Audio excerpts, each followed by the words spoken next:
अस्सलाम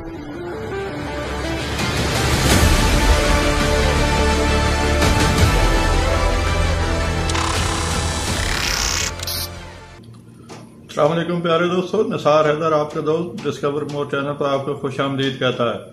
आप सीखने जा रहे हैं एक और ज़बरदस्त टूल माइक्रोसॉफ्ट एक्सेल का। आइए देखते हैं वीडियो में। प्यारे दोस्तों, आज जो फंक्शन माइक्रोसॉफ्ट एक्सेल का आप सीखने जा रहे हैं वो है फाइंड और रिप्लेस। फाइंड और रिप्लेस से आपका हर 2 मिनट के बाद वास्ता पड़ता है, यानी आप जब डाटा में काम कर रहे होते हैं तो बहुत ज़्यादा मरतबा इस फंक्शन को यूज़ किया जाता है। बहुत ही सिंपल, सादा और बिगिनर लेवल का ऑप्शन है जो कि एक्सेल जब बंदा स्टार्ट करता है तो उसको सीखना चाहिए, उसको आना चाहिए। लेकिन आज हम इसको थोड़ा सा डीपली सीखने जा रहे हैं, यानी फाइंड के अंदर मजीद किस तरीके से हम फाइंड कर सकते हैं, अपना डाटा किस तरीके से ट्रेस आउट कर सकते हैं, किस ऑप्शन को यूज़ करके, और रिप्लेस करते वक्त डाटा को किन एहतियात को मद्देनजर रखना चाहिए, अदरवाइज हमारा डाटा खराब हो सकता है, रिप्लेस हो सकता है गलत तरीके से। सबसे पहले हम फाइंड को देखते हैं। जैसा कि आपको पता है कि फाइंड करने के लिए हमेशा एक शॉर्टकट की इस्तेमाल की जाती है जो कि सबको याद होती है तकरीबन। जिस तरह कुछ बेसिक कमांड सबको याद होती हैं, तो कंट्रोल F यूज किया जाता है फाइंड के लिए। जब आप फाइंड दबाते हैं यानी कंट्रोल F का फंक्शन दबाते हैं तो आपके सामने ये फाइंड एंड रिप्लेस की विंडो खुल जाती है। अब इसमें जो टेक्स्ट आपने फाइंड करना हो उसको मेंशन करते हैं, उसे लिखते हैं। फॉर एग्जांपल मैं यहाँ टेक्स्ट मेंशन करता हूँ अली नाम का। अब यहाँ नीचे 2 ऑप्शन मौजूद हैं कि फाइंड नेक्स्ट सिर्फ करके छोड़ दे या फाइंड ऑल सब में फाइंड करे। अब सबसे पहले हम फाइंड नेक्स्ट करते हैं तो सिस्टम सबसे पहले जो पहला अली नाम का रिकॉर्ड होगा वो सर्च करेगा। अब जैसे यहाँ कसर मौजूद था, ये डिपेंड करता है कि आपका उस वक्त कसर कहाँ मौजूद है। उस वक्त यहाँ मौजूद था तो उससे नीचे उसे ये अली नाम का जो वर्ड है वो मौजूद पाया। अब दोबारा फाइंड नेक्स्ट करेंगे तो डेफिनेटली ये ऊपर जहां अली नाम का वर्ड मौजूद है वो ऊपर जाएगा। इसी तरीके से वो स्क्रॉल करता रहेगा, मूव करता रहेगा जब तक आप फाइंड नेक्स्ट करते रहेंगे।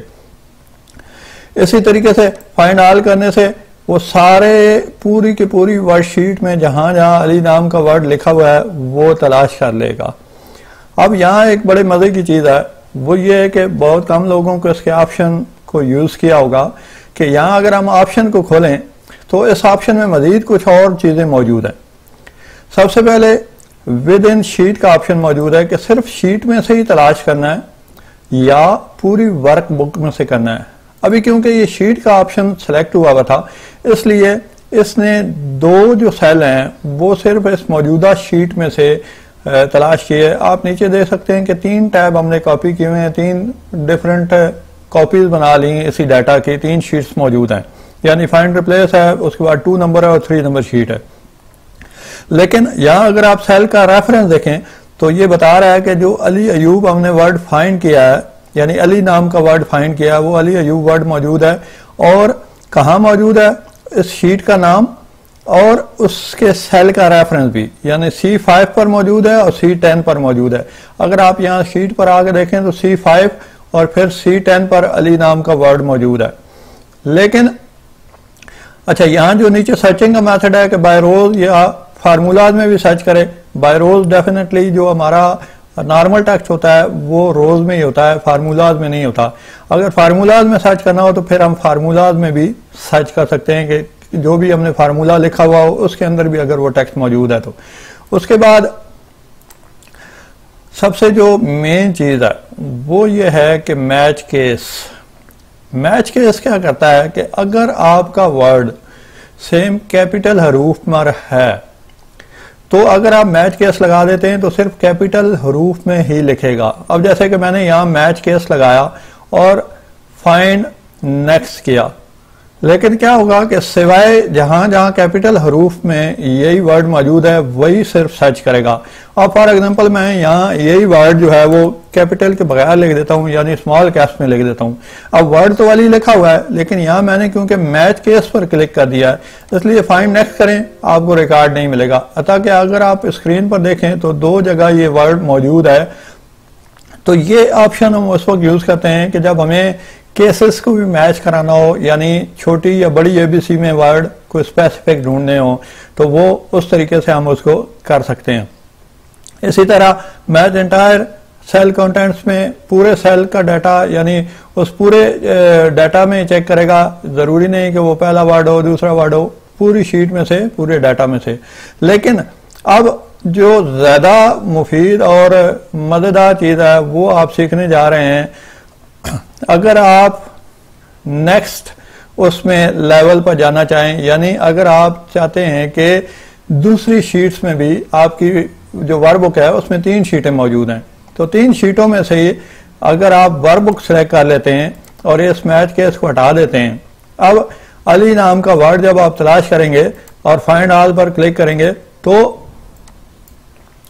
आपका डाटा जो है वो पूरे के पूरी वर्कबुक में से तलाश होगा। अगर आप इसकी रेंज देखें तो पहले इसने सिर्फ 2 वर्ड तलाश किए थे, क्योंकि सेम कॉपी हमने 2 जगह और बनाई हुई है, तो ये देखें कि 6 प्लेसेस पर उसने डाटा दिखा दिया।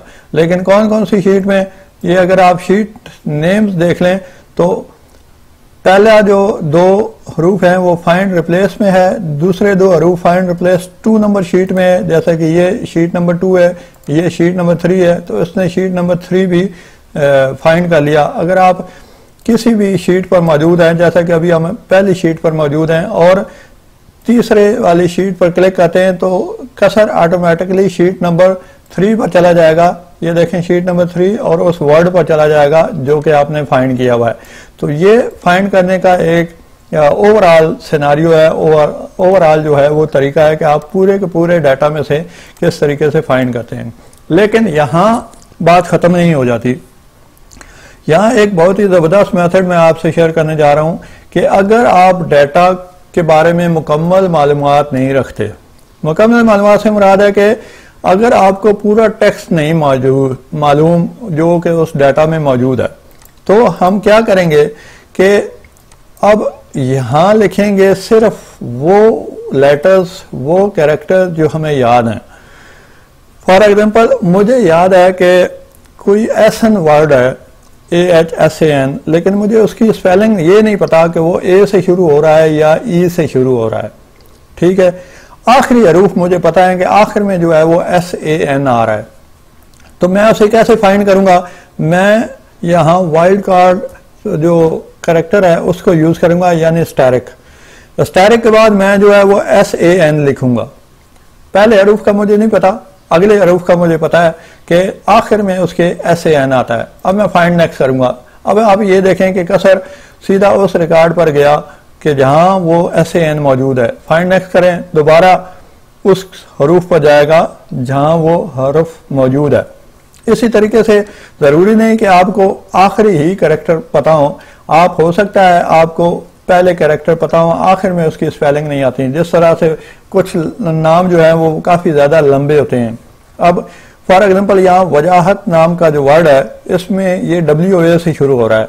मुझे आगे इसकी स्पेलिंग नहीं पता, इस वर्ड के बारे में नहीं पता कि इसके आगे कौन से हरूफ हैं, कौन से लेटर हैं, क्योंकि डाटा हो सकता है कि बहुत ज्यादा बड़ी शीट पर मेंटेन हो। तो मैं WA लिखकर स्टार का जो है फंक्शन वो दबाऊंगा और फिर फाइंड नेक्स्ट करूंगा। फाइंड नेक्स्ट से क्या होगा कि वो उस लेटर को तलाश करेगा जिसका स्टार्ट WA से हो रहा है। तो ये जो है वाइल्ड कार्ड के साथ भी आप इसको यूज कर सकते हैं। इसी तरीके से वाइल्ड कार्ड में आप स्टैरिक के अलावा दूसरे वाइल्ड कार्ड को यानी क्वेश्चन मार्क को भी यूज कर सकते हैं। कैसे? अब एक वर्ड है यहाँ मारिब, MARIB। आपको 4 हरूफ पता है, सिर्फ आखिरी हरफ का नहीं पता। ठीक है, मैं यहाँ लिखता हूँ MARI और फिर मैं क्वेश्चन मार्क डाल देता हूँ। ठीक है, अब MARI आखिर में A भी हो सकता है, मारिया वर्ड हो सकता है। ठीक है, MARIO मारियो भी वर्ड हो सकता है। लेकिन यहाँ अब मैं देखने जा रहा हूँ कि सिस्टम आपको किस तरीके से फाइंड करके दिखाता है। अब आप देखें कि पहला वर्ड जो है वो 4 कैरेक्टर पर मुश्तमिल है, MARI। उसके बाद क्वेश्चन मार्क है, यानी कोई भी लेटर अगर उसका मौजूद है तो वो सर्च करेगा। अब यहाँ देखें मारिब 2 लफ्ज मौजूद हैं, वो 2 को फाइंड कर रहा है। अब एक को हम चेंज कर देते हैं, इस आखिरी जो B है इसको ओ कर देते हैं, यानी मारियो कर देते हैं। अब जब आप डाटा में सेम चीज तलाश करेंगे इसी तरीके से MARI और उसके बाद क्वेश्चन मार्क डालेंगे, क्वेश्चन मार्क डाल के नेक्स्ट करेंगे, तो क्या होगा, फिर भी देखें कि उसने मारियो को भी तलाश किया और मारिब को तलाश किया, क्योंकि पहले जो 4 करेक्टर थे, जो 4 लेटर थे, वो MARI है। तो ये वाइल्ड कार्ड को यूज करके आप जो अपनी जो रूटीन में जो चीजें फाइंड करते हैं उनको इजी बना सकते हैं, आसानी से तलाश कर सकते हैं। अब इसी में एक और शानदार किस्म का मेथड मैं आपसे शेयर करता हूं कि इसके अलावा जो है हम इस फॉर्मेट के जरिए भी टेक्स्ट को सेलेक्ट कर सकते हैं, फाइंड कर सकते हैं। कैसे? अब मैं इस वर्ड को जाकर इसका जो फॉन्ट है वो मैं रेड कर देता हूं। बैकग्राउंड भी आप चेंज कर सकते हैं, बॉर्डर भी लगा सकते हैं, यानी फॉर्मेट कुछ भी आप चेंज कर सकते हैं। जैसा कि मैं यहाँ इस फॉर्मेट की विंडो को खोलता हूं और फॉर्मेट को सिलेक्ट करता हूं। जब मैं फॉर्मेट को सिलेक्ट करता हूं तो ये पूरा का पूरा डाटा उसी तरीके से जो फॉर्मेट की विंडो में आप पहली 2 वीडियो में सीख चुके हैं कि डाटा का जो फॉर्मेट है वो कैसे सिलेक्ट किया जाता है, तो वो तलाश करेगा। अब यहां से जो है आपने कलर सेलेक्ट कर लेना है, रेड ऑलरेडी मैंने पहले सेलेक्ट किया हुआ है। अब जब मैंने कलर सेलेक्ट किया और ओके किया, ठीक है, अब जब आप कहीं भी मौजूद हों, किसी भी सेल पर मौजूद हैं, आपने ये वर्ड जो MARI और क्वेश्चन मार्क है, लेकिन जो रेड फॉन्ट में मौजूद है, जो टेक्स्ट रेड फॉन्ट में मौजूद है, रेड कलर में मौजूद है, वो सिर्फ तलाश करेगा। अब फाइंड नेक्स्ट करें। अब आप देखें कि सिर्फ MARI वो तलाश कर रहा है कि जो सिर्फ रेड में मौजूद है, दूसरे पर MARI पर नहीं जा रहा। अगर ये फॉर्मेट ना होता, यानी फॉर्मेट कलर ना चूज किया हुआ था, तो ऑटोमेटिकली उसने ये भी सर्च करना था जिस तरीके से हम पहले सर्च कर रहे हैं। इसी तरीके से अगर आप कहते हैं कि इस फॉर्मेट में कुछ और भी डीपली चीजें चेक की जाएं, फॉर एग्जांपल आप कहते हैं कि जी जिस टेक्स्ट पर लाइन लगी हुई हो, ठीक है, हो ब्लैक कलर में, लेकिन जिस टेक्स्ट पर लाइन लगी हुई हो, स्ट्राइक आउट हुआ वो, सही है। अब यहां मैं उसको पहले चेंज कर लेता हूं, इस वर्ड को स्ट्राइक आउट कर लेता हूं। अब आप देखें कि ये 2 वर्ड लिखे हुए हैं साद नाम के, SAAD, लेकिन एक को स्ट्राइक आउट हमने कर दिया और सेम वर्ड मौजूद है, लेकिन एक स्ट्राइक आउट के साथ और एक सिंपल के साथ। अब आप जब कंट्रोल फाइंड करते हैं और इस ऑप्शन को सिलेक्ट करते हैं कि स्ट्राइक आउट वर्ड जो है वो तलाश करे जिसके ऊपर स्ट्राइक थ्रो, जिसके ऊपर लाइन लगी हुई हो, जिसके ऊपर आपने ये लाइन लगाई थी, जब आप ओके करते हैं और फाइंड नेक्स्ट करते हैं तो आप देखेंगे कि ये मैंने 7 टाइप किया और फाइंड नेक्स्ट किया। अब सिर्फ जो है आपका टेक्स्ट उस लाइन वाले डाटा को ही फाइंड करेगा। अब आप क्लिक करते रहें, लेकिन दूसरे टेक्स्ट पर यानी दूसरे साथ पर नहीं जाएगा। उसकी वजह यह है कि हमने उसे नाम तो साथ नाम का बता दिया, लेकिन उसके साथ हमने ये बताया कि जिस पर लाइन लगी हुई है। ये ऑप्शन अगर आप इस्तेमाल करना सीख जाएं और इसको प्रैक्टिकली अमल में ले आएं तो ये आपको बहुत ज़्यादा यूजफुल साबित होगा बहुत सारी चीज़ों में, क्योंकि फॉर्मेट में बहुत सारी चीज़ें काउंट होती हैं, मुख्तलिफ किस्म की जो है वो फॉन्ट हैं, कलर हैं, बॉर्डर हैं और बहुत सारी चीज़ें। ये सारी की सारी 2 वीडियोस हमारी इस पूरे जो है वो कस्टम डाटा की इस पर मुश्तमिल हैं, जो पहले हमने 2 वीडियो आपसे शेयर की थी। तो ये सारा जो फॉर्मेट है इसमें आप फाइंड के ऑप्शन को इस्तेमाल कर सकते हैं।